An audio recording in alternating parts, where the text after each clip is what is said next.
परिचय।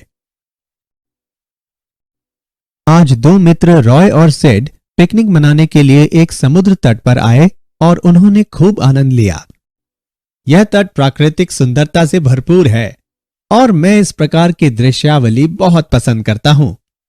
रॉय, वहां उठती उन ऊंची समुद्री लहरों को देखो, कितनी आकर्षक लग रही हैं, है ना?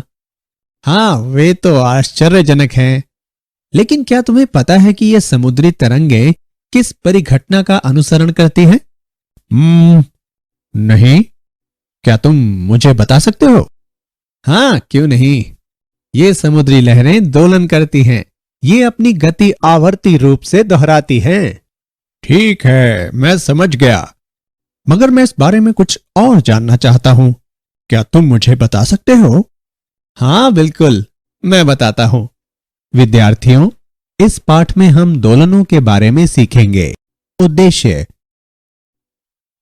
इस पाठ के अंत में आप निम्न करने में सक्षम हो जाएंगे: दोलनों और शब्दावलियों को परिभाषित करना, सरल आवर्त गति को समझना, सरल आवर्त गति को एक समान वर्तुल गति के साथ विश्लेषित करना, सरल आवर्त गति में वेग और त्वरण की गणना करना, सरल आवर्त गति के लिए बल के नियम को परिभाषित करना, सरल आवर्त गति में ऊर्जा की गणना करना, कमानी दोलन को विश्लेषित करना, सरल लोलक के बारे में जानना, अवमंदित सरल आवर्त गति को समझना, प्रणोदित दोलनों तथा अनुनाद को समझना।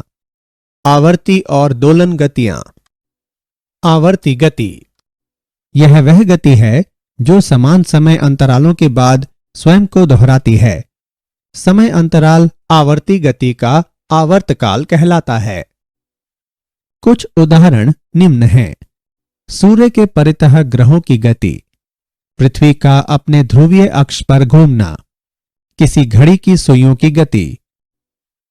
दोलन गति, यदि कोई पिंड किसी मध्य स्थित के पीछे और आगे गति करता है तो कहा जाता है कि यह दोलन गति करता है। कुछ उदाहरण निम्न हैं: किसी दीवार घड़ी के लोलक की गति, किसी कमानी से लटके भार के दोलन, किसी यू आकृति की नली में द्रव्य की गति जब द्रव्य को एक ओर संपीड़ित किया जाता है और फिर इसे छोड़ा जाता है। आवर्तकाल आवृत्ति एवं विस्थापन। आवर्तकाल, वह न्यूनतम समय अंतराल जिसके बाद गति की पुनरावृत्ति होती है, इसका आवर्तकाल कहलाता है। आवर्तकाल को प्रतीक टी से अनुरूपित किया जाता है। इसका एसआई मात्रक सेकेंड होता है। आवृत्ति, एक सेकेंड में पूर्ण किए गए चक्रों की संख्या दोलन की आवृत्ति कहलाती है। टी का व्युत्क्रम प्रति इकाई समय में दोलनों की संख्या प्रदान करता है। इसे प्रतीक वी से निरूपित किया जाता है। V और T के बीच निम्न संबंध होता है: V बराबर 1/T। V का मात्रक प्रति सेकंड है। यह हर्ट्ज कहलाता है। विस्थापन को किसी भी विचारणीय भौतिक गुण में समय के साथ परिवर्तन के रूप में परिभाषित किया जाता है। आइए एक उदाहरण देखें। माना कि कोई गुटका ऐसी कमानी से जुड़ा है जिसका दूसरा सिरा किसी दृढ़ दीवार से संबद्ध है। गुटका घर्षणहीन पृष्ठ पर चलता है। गुटके की गति को दीवार के विस्थापन x के रूप में वर्णित किया जा सकता है। सरल आवर्त गति।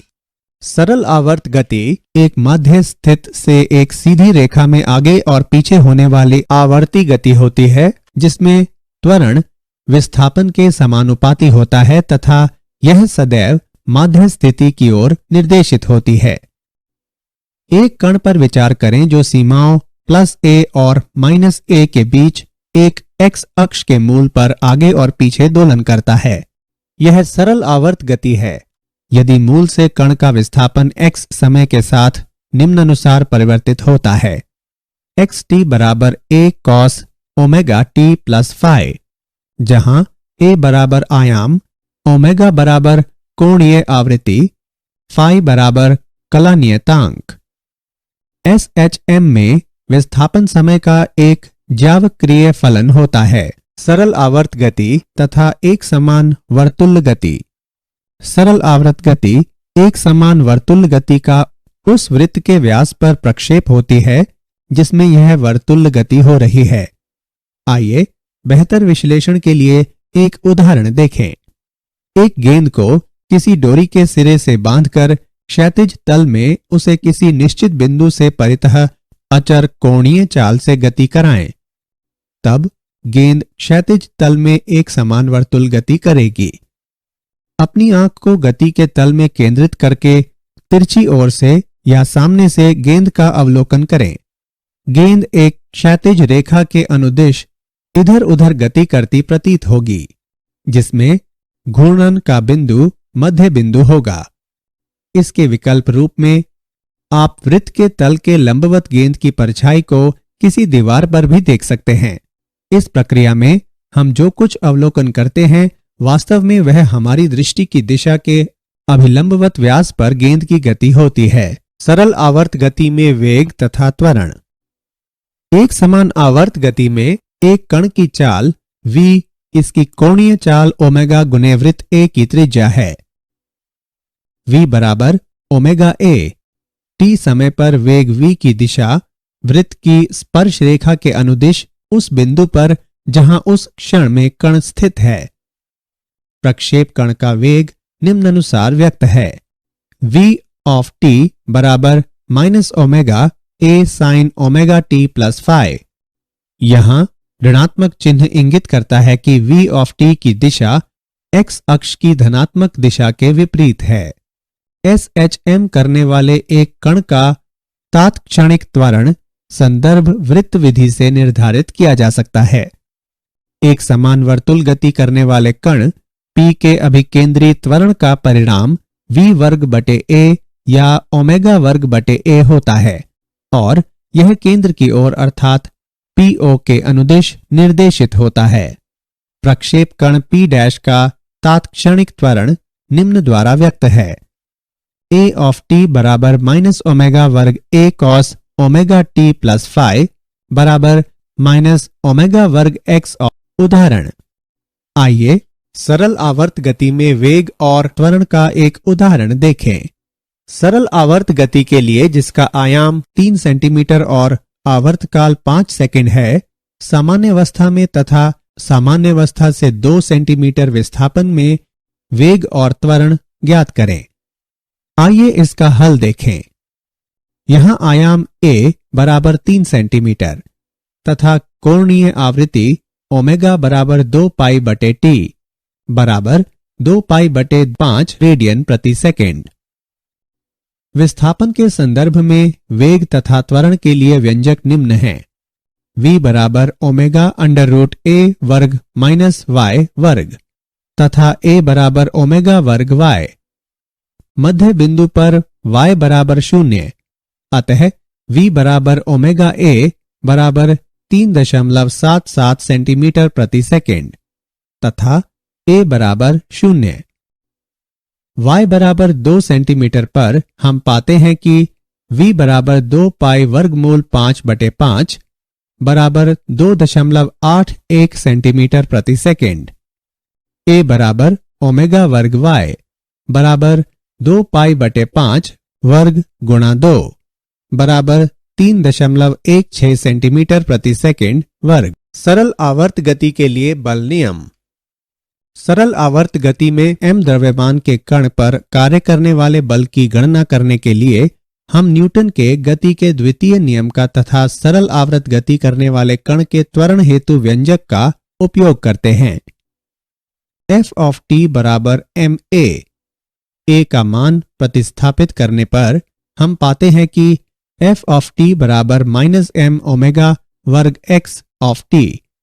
f ऑफ t बराबर माइनस के x ऑफ t, यहाँ k बराबर m ओमेगा वर्ग, ओमेगा बराबर अंडर रूट k बटे m। बल सदैव माध्य स्थिति की ओर निर्देशित होता है, इसलिए इसे कई बार सरल आवर्त गति में प्रत्यानयन बल भी कहा जाता है। बल x ऑफ t के रैखिक समानुपाती होता है। ऐसे बल के साथ दोलनकर्ता कण रैखिक सरल आवर्ती दोलक कहलाता है। सरल आवर्त गति में ऊर्जा। गतिज ऊर्जा। सरल आवर्त गति करते किसी कण का वेग समय का आवर्ती फलन होता है। विस्थापन की चरम स्थितियों पर यह शून्य होता है। गतिज ऊर्जा निम्न द्वारा व्यक्त है। K बराबर 1/2 mv वर्ग बराबर 1/2 m ओमेगा वर्ग a वर्ग साइन वर्ग ओमेगा t प्लस फाई बराबर 1/2 Ka वर्ग साइन वर्ग गुणा ओमेगा t प्लस फाई। यह समय का आवर्ती फलन भी है जो विस्थापन अधिकतम होने पर शून्य तथा कण के माध्य स्थिति में होने पर अधिकतम होता है। स्थितिज ऊर्जा। कमानी बल F बराबर -kx एक संरक्षी बल है जिससे स्थितिज ऊर्जा संयुक्त होती है। U बराबर 1/2 kx वर्ग। अतः सरल आवर्त गति करते किसी कण की स्थितिज ऊर्जा U ऑफ x बराबर 1/2 kx वर्ग बराबर 1/2 Ka वर्ग कॉस वर्ग ओमेगा t प्लस फाई। अतः सरल आवर्त गति करते किसी कण की स्थितिज ऊर्जा भी T/2 आवर्तकाल के साथ आवर्ती होती है जो माध्य स्थिति से शून्य और चरम विस्थापन पर अधिकतम होती है। कुल ऊर्जा। निकाय की कुल ऊर्जा E बराबर U प्लस K बराबर 1/2 Ka वर्ग साइन वर्ग omega t plus phi plus 1/2 Ka वर्ग कॉस वर्ग ओमेगा t प्लस फाई बराबर 1/2 Ka वर्ग। अतः सरल आवर्ती दोलक की कुल यांत्रिक ऊर्जा समय से स्वतंत्र होती है। कमानी के दोलन। M संहिति का एक गुटका जो रैखिक सरल आवर्ती दोलक है एक कमानी से जुड़ा है। गुटका घर्षण रहित पृष्ठ पर गति करता है। गुटके को खींचकर या धक्का देकर छोड़ दिया जाने पर यह सरल आवर्त गति करता है। हुक के नियम के अनुसार निकाय को विरूपित किए जाने पर उस पर प्रत्यानयन बल लगता है। इस बल का परिणाम विरूपण अथवा विस्थापन के अनुक्रमानुपाती होता है और यह विपरीत दिशा में कार्य करता है। किसी समय t पर यदि गुटके का किसी माध्य स्थिति से विस्थापन x है तो गुटके का कार्य करने वाला प्रत्यानयन बल Fx बराबर -kx। यहाँ k कमानी स्थिरांक है। किसी कठोर कमानी के लिए k का मान अधिक तथा किसी मुलायम कमानी के लिए k का मान कम होता है। निकाय के लिए कोणीय आवृत्ति निम्न द्वारा व्यक्त है। ओमेगा बराबर √k/m तथा दोलक का आवर्तकाल निम्न द्वारा दिया गया है। T बराबर 2 वर्गमूल m/k। सरल लोलक। m द्रव्यमान के एक छोटे गोलक को L लंबाई की एक न खिंचने वाली डोरी से बांधकर एक सरल लोलक बनाया जा सकता है। डोरी का दूसरा सिरा छत में एक टेप से जोड़ दिया जाता है। गोलक पृष्ठ के तल में इधर उधर धुराग्र बिंदु से गुजरने वाली ऊर्ध्वाधर रेखा के बाएं और दाएं दोलन करता है। यह आवर्ती गति माध्य स्थिति से छोटे विस्थापनों के लिए सरल आवर्त गति है। थीटा डोरी द्वारा ऊर्ध्वाधर से बनाया गया कोण है। जब गोलक माध्य अवस्था में होता है तो थीटा बराबर 0 होता है। गोलक पर केवल 2 बल कार्य करते हैं जो निम्न हैं। डोरी में तनाव T, गुरुत्व के कारण ऊर्ध्व बल mg को डोरी के अनुदिश mg cos थीटा तथा इसके अभिलंबवत mg sin थीटा घटकों में वियोजित किया जा सकता है। स्पर्श रेखीय घटक लोलक के धुराग्र बिंदु के परितः एक प्रत्यानन बल आघूर्ण उत्पन्न करता है। यह बल आघूर्ण सदैव गोलक के विस्थापन के विपरीत कार्य करता है ताकि वह गोलक को उसकी केंद्रीय अवस्थिति की ओर वापस ला सके। थीटा बराबर -L mg sin थीटा। निकाय के लिए कोणीय आवृत्ति निम्न प्रकार व्यक्त है। ओमेगा बराबर √mgl/I तथा आवर्तकाल निम्न प्रकार व्यक्त है। T बराबर √I/mgl। चूंकि सरल लोलक की डोरी द्रव्यमानहीन है इसलिए घूर्णी जड़त्व ml वर्ग होगा। अब सरल लोलक का आवर्तकाल निम्न होगा T बराबर वर्गमूल L/G। अवमंदित सरल आवर्त गति। कई बार वायु में गति करते किसी सरल लोलक की गति धीरे धीरे मंद होती जाती है। ऐसा इसलिए होता है क्योंकि वायु का घर्षण बल तथा टेक पर घर्षण बल लोलक की गति का विरोध करते हैं तथा इसकी ऊर्जा का धीरे धीरे क्षय करते हैं। ये अवमंदित दोलन कहलाते हैं। अवमंदित दोलनों में निकाय की ऊर्जा का नियंत्रण क्षय होता है, लेकिन छोटे अवमंदनों के लिए दोलन लगभग आवर्ती रहते हैं। क्षयकारी बल व्यापक रूप में घर्षण बल ही होते हैं। अवमंदन बल परिवेशी माध्यम की प्रकृति पर निर्भर करते हैं। यदि गुटके को एक द्रव्य में डुबोया जाए तो अवमंदन का परिणाम काफी अधिक होगा और ऊर्जा का क्षय अधिक तीव्रता से होगा। अवमंदन बल सामान्यतः गोलक के वेग के अनुक्रमानुपाती होता है तथा यह वेग की दिशा के विपरीत कार्य करता है। यदि अवमंदन बल को Fd से व्यक्त करें तो हम पाते हैं कि Fd बराबर -bv प्रणोदित दोलन। जब किसी सरल लोलक को छोड़ा जाता है तो यह अपनी स्वाभाविक आवृत्ति ओमेगा के साथ दोलन करता है और ये दोलन मुक्त दोलन कहलाता है। सभी मुक्त दोलन सदैव उपस्थित रहने वाले अवमंदन बलों के कारण समय के साथ समाप्त हो जाते हैं। जब कोई बाह्य बल दोलनों को बनाए रखता है तो ये दोलन परिचालित या प्रणोदित दोलन कहलाते हैं। बाह्य बल स्वयं आवर्ती होता है जिसकी आवृत्ति ओमेगा डी परिचालित आवृत्ति कहलाती है। निकाय अपनी प्रवृत्ति आवृत्ति ओमेगा के साथ दोलन नहीं करता बल्कि बाह्य बल की आवृत्ति ओमेगा डी के साथ दोलन करता है।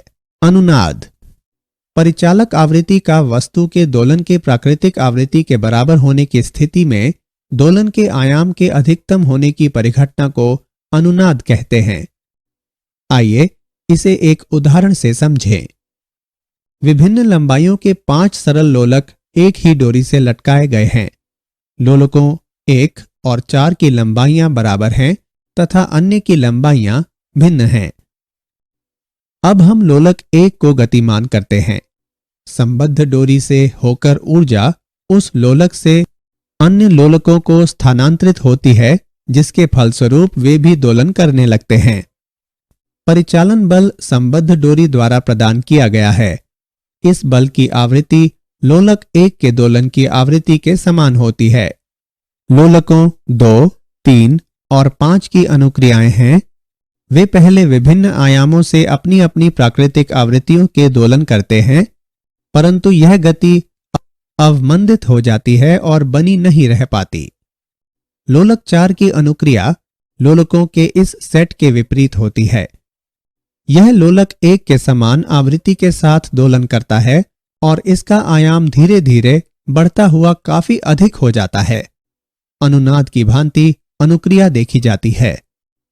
क्या आप जानते हैं गति के माध्य बिंदु पर स्थितिज ऊर्जा न्यूनतम होती है और अधिकतम विस्थापन पर स्थितिज ऊर्जा अधिकतम होती है। ज्वारीय बलों के कारण समुद्र तल ऊपर उठता और नीचे गिरता है और बनने वाली ज्वारीय धाराओं की दोलन गति होती है। 1656 में डच वैज्ञानिक क्रिश्चियन हजेंस ने पहली पेंडुलम घड़ी का निर्माण किया। तत्समय प्रचलित यांत्रिक घड़ियों की तुलना में यह महत्वपूर्ण सुधार था।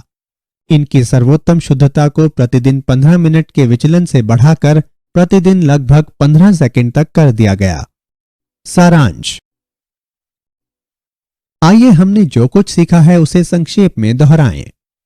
वह गति जो समान समय अंतरालों के बाद खुद को दोहराती है आवर्ती गति कहलाती है।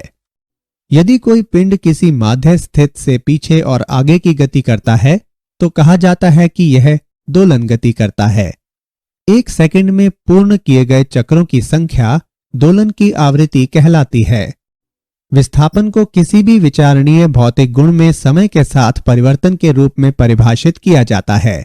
सरल आवर्त गति एक माध्य स्थिति से एक सीधी रेखा में आगे और पीछे होने वाली आवर्ती गति होती है जिसमें त्वरण विस्थापन के समानुपाती होता है तथा यह सदैव माध्य स्थिति की ओर निर्देशित होती है। सरल आवर्ती दोलक की कुल यांत्रिक ऊर्जा समय से स्वतंत्र होती है। जब किसी सरल लोलक को छोड़ा जाता है तो यह अपनी स्वाभाविक आवृत्ति ओमेगा के साथ दोलन करता है और ये दोलन मुक्त दोलन कहलाता है। परिचालक आवृत्ति का वस्तु के दोलन के प्राकृतिक आवृत्ति के बराबर होने की स्थिति में दोलन के आयाम के अधिकतम होने की परिघटना को अनुनाद कहते हैं।